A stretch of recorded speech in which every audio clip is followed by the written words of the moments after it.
All right, we're following some breaking news. President Trump saying his administration has been notified that the killings and executions in Iran have stopped. Human rights groups warn the Iranian regime could begin hanging anti-government protesters as soon as today. Now, Trump says if those executions do happen, he'll be, quote, very upset. Been notified and pretty strongly, but we'll find out what that all means. But we've been told that the killing in Iran is stopping, and it's stopped, and it's stopping. And there's no plan for executions or executions. So I've been told that on good authority. We'll find out about it.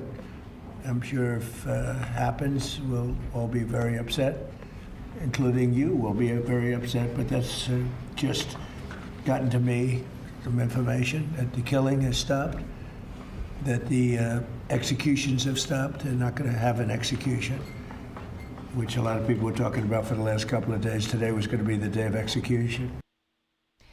Now, it's important to note that an ongoing internet blackout is making it really difficult for journalists and rights groups to monitor the protests in Iran or the government's brutal crackdown on them. Sources are telling CBS News, though, the number of protesters killed so far could be at least 12,000. So let's bring in CBS News national security contributor Sam Vinograd. Sam, great to see you. Trump announced that the killings of the protesters has stopped. So what are the next steps in terms of U.S. involvement, and how much is dependent on what Israel is thinking right now?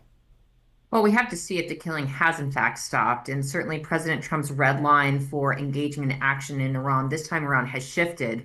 When the protests first started, he said he would help the protesters if Iranian security forces used force against the protesters. That did occur, and Trump, as far as we know, has not engaged in enhanced action against Iran. But we have to wait and see what happens over the next 24 hours.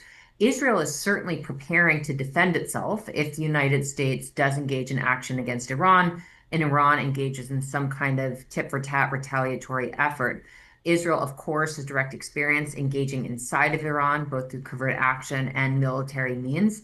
And undoubtedly, Prime Minister Netanyahu would be deeply supportive of the U.S. government engaging in another successful operation in Iran to hit Iranian security or intelligence officials, critical infrastructure supporting the regime, and more. So do you believe that if the Iranian regime collapses, that it would presumably lead to some level of chaos? And do you think that Iran has organized leadership capable of offering some kind of alternative here? Well, it's interesting. Having been working on Iran policy since 2007 on and off, there have long been assessments that the regime is about to collapse, but it does remain true as of today that the vast majority of the Iranian security and intelligence services do remain loyal to the Ayatollah and to the regime.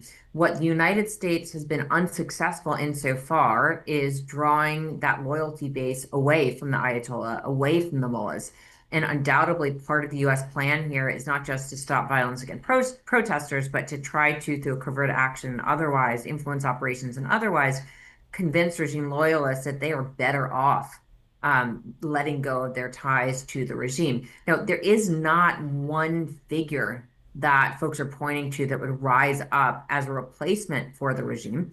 And that could leave a governance and security vacuum if and when Khamenei leaves power, if he dies, if he's removed, or if he chooses to leave, and some other form of governance becomes available. There's not really one opposition figure, a leader in exile, despite various figures trying to play that part. That is an issue here.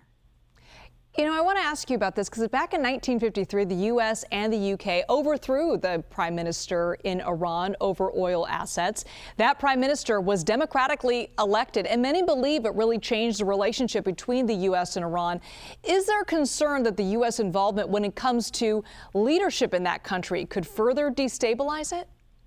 I think globally we're seeing play out that history has a long imprint and memories of U.S. supported regime change, not just in Iran, but in the Western Hemisphere, for example, vis-a-vis Panama and now Venezuela, and others are playing out in the Western Hemisphere.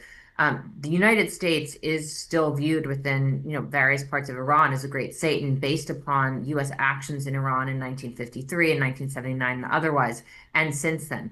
So the United States will not be welcomed with open arms onto the streets of Tehran or other parts of Iran. And that's why finding a credible leader, if and when the regime does topple, will have to be organic and will not be successful if it is a U.S. engineered effort. Sam Vinograd, thank you so much. Thanks.